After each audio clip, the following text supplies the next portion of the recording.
Hi guys, welcome to part 1 of my sleeper pond rebuild. For anyone who hasn't watched my channel before, I built this pond about 2 years ago now. It's 2.4 metres square, sort of externally, by about a metre deep, which gives me about 5,500 litres. I'm looking to extend that back out towards my shed over there, so I'm going to have another 1.2 metres on the length, and I'm going to try and make it a little bit deeper as well. We're going to come up another 100 mil higher and hopefully go down, you know, at least another 10 centimetres, maybe a bit more if I can. I certainly want to get it at least 4 feet deep.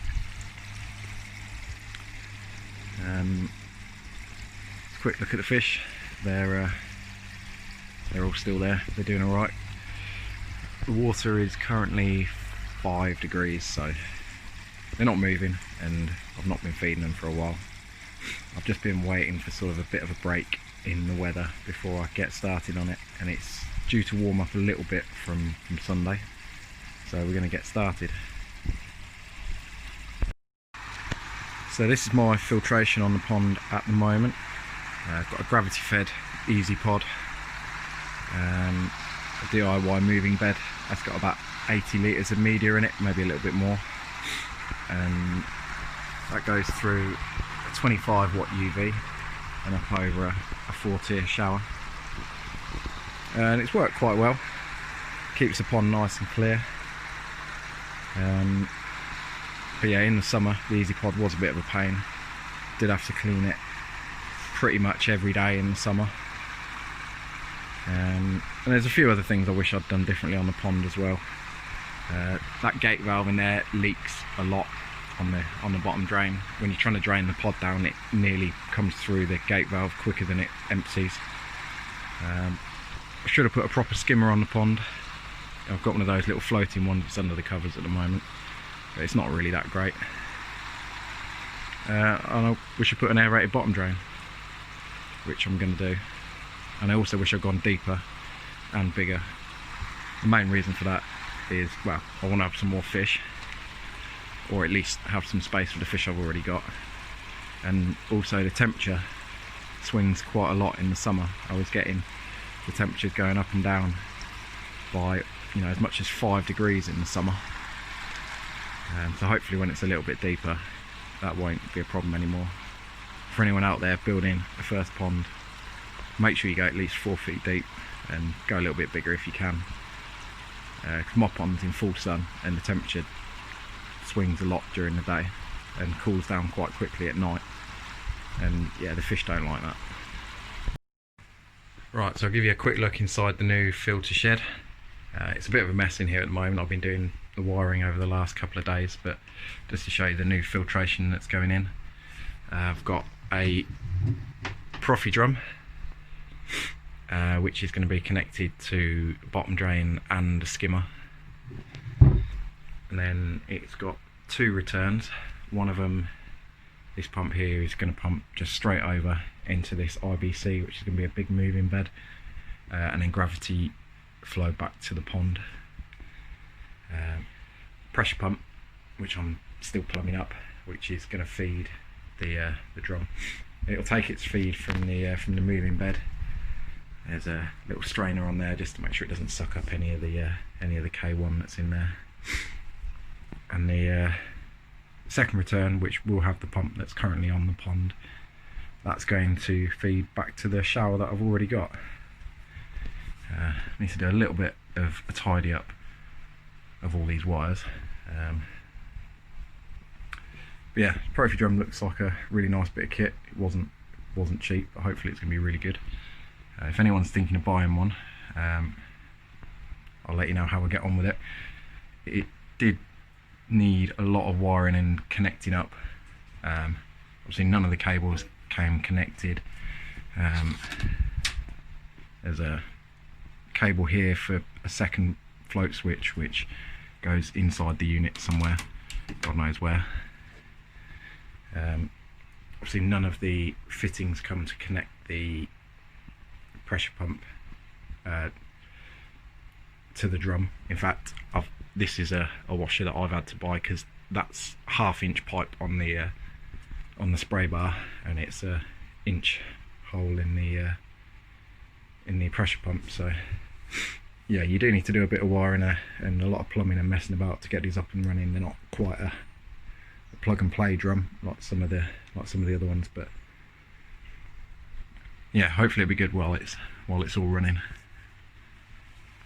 Next thing I've got to do is get a pool set up to keep the fish in temporarily.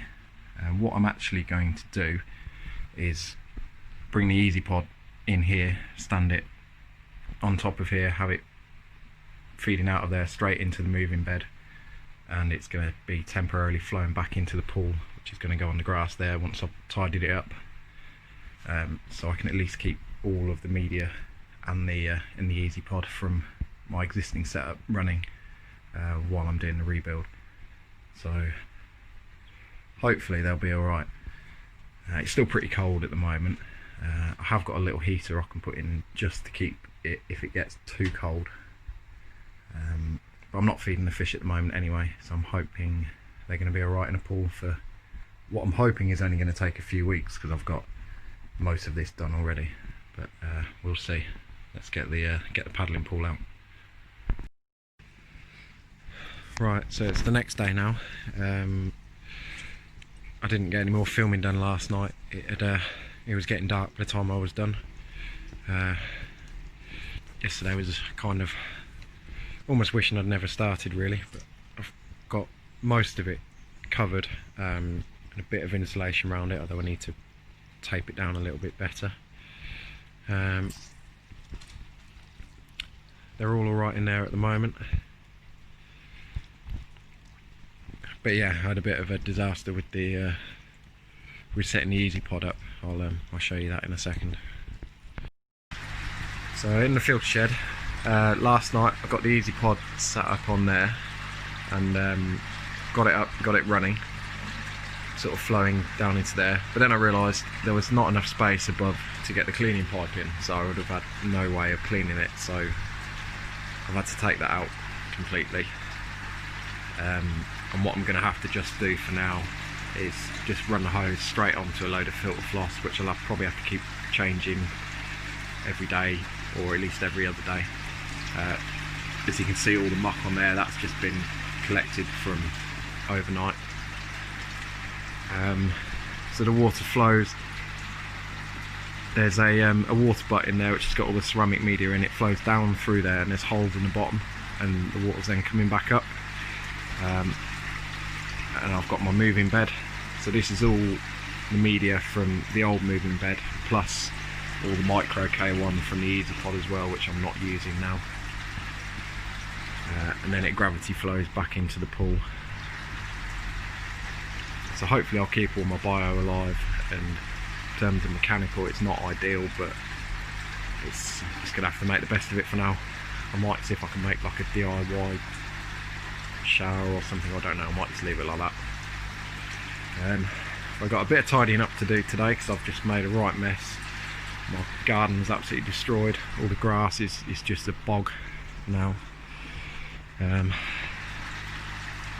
yeah, I'm going to finish getting the pond drained down, the old pond, and then start taking it apart, and hopefully we'll be on the way to doing it. I'll save that for the next part.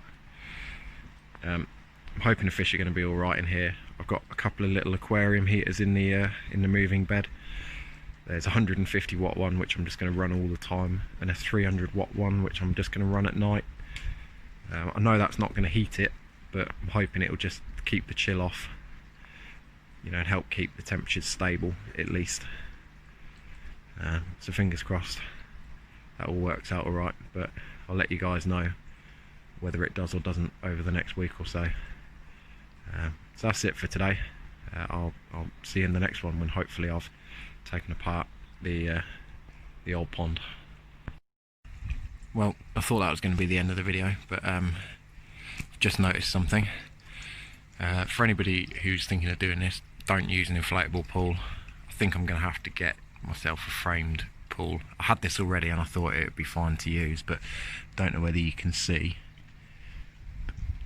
it's only been up overnight, but just there, if it'll focus, there's a hole in that already. It is leaking air very slowly. I think if this deflates, it won't just fall apart, but it's certainly not ideal.